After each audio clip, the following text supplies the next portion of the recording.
ఆనపకాయలో పాలు పోసుకుని వండుకుంటే ఎంత కమ్మగా ఉంటుందో ఆ టేస్ట్ తిన్న వాళ్ళకి తెలుస్తుంది.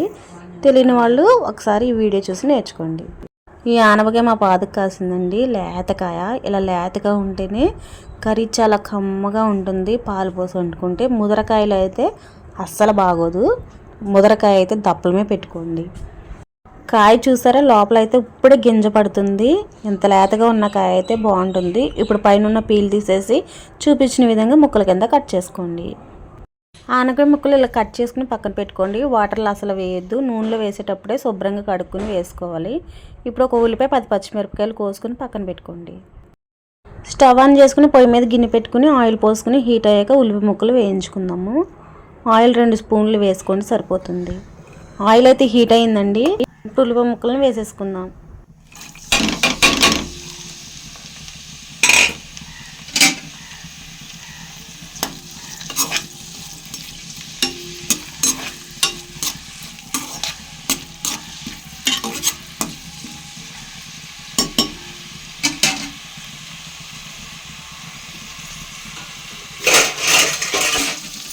ఉల్లిపాయ ముక్కలు అయితే మగ్గిపోయాయండి. ఇలా మగ్గించుకున్నాక ఇప్పుడు ఇందులో ఆనపకాయ ముక్కలను వేసుకుని మగ్గించుకుందాము.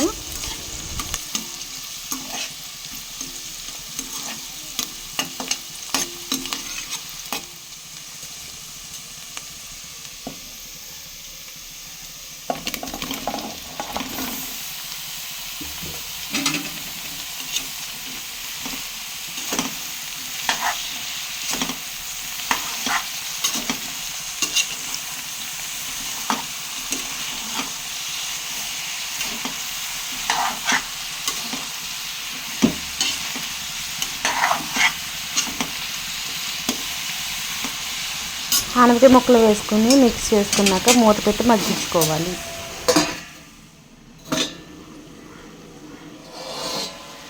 చూడండి, ఆనపకాయ ముక్కలు అయితే ఇలా మగ్గినాయి. నాకు 5 నిమిషాలకి ఆనపకాయ ముక్క అయితే ఇలా మగ్గింది. ఇప్పుడు ఇందులో ఉప్పు కారం వేసుకుందాము. ఉప్పు రుచికి సరిపడినంత వేసుకోండి. కారం అయితే 1 స్పూనే వేసుకోండి, ఎందుకంటే ఆనపకాయ పాలు కాబట్టి కారం తక్కువ పడుతుంది. మిర్చి ఎక్కువ వేసుకోండి. అసలు కారం వేసుకోకపోయినా పర్వాలేదు. ఇప్పుడు ఇందులో రుచికి సరిపడినంత కళ్ళుప్పును వేసుకోండి. అలాగే 1 స్పూను కారం.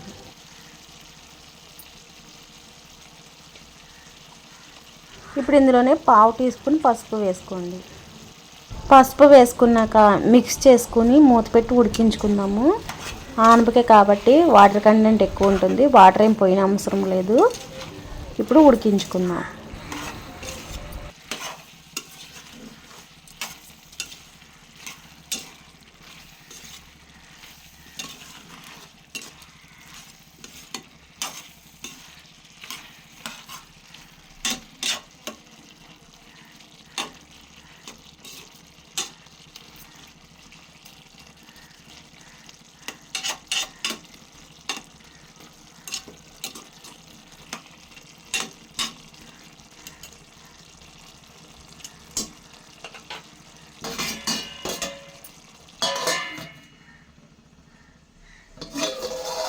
కర్రీ అయితే రెడీ అయిపోయిందండి.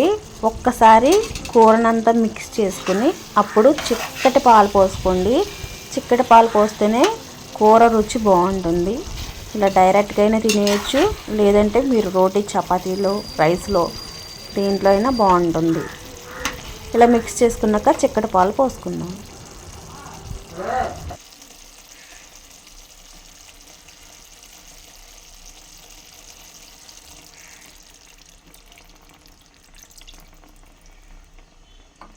పాలు పోసుకున్నాక గట్టి పెట్టి కదపొద్దండి, కదిపితే పాలు విరిగిపోతాయి.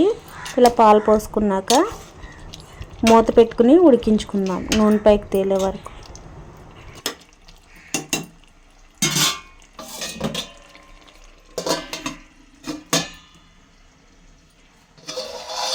కర్రీ ఉడికిందో లేదో చూసుకుందాము. చూడండి, ఇంకా గ్రేవీ అయితే ఉంది. ఈ గ్రేవీ అంతా ఎగిరిపోయేలాగా సిమ్లో పెట్టి ఉడికించుకుందాం. కర్రీ అయితే రెడీ అయిపోయిందండి. చాలా బాగుంటుంది. రైస్లోకే కాదండి, రోటీలోకైనా చాలా బాగుంటుంది. లేదు అంటే డైరెక్ట్గానే ఇలా తినేయవచ్చు. నేను చూపించిన విధంగా మీరు ట్రై చేయండి. ట్రై చేసి మీకు ఎలా వచ్చిందో కామెంట్ చేయండి. ఇప్పుడైతే టేస్ట్ చూద్దాము.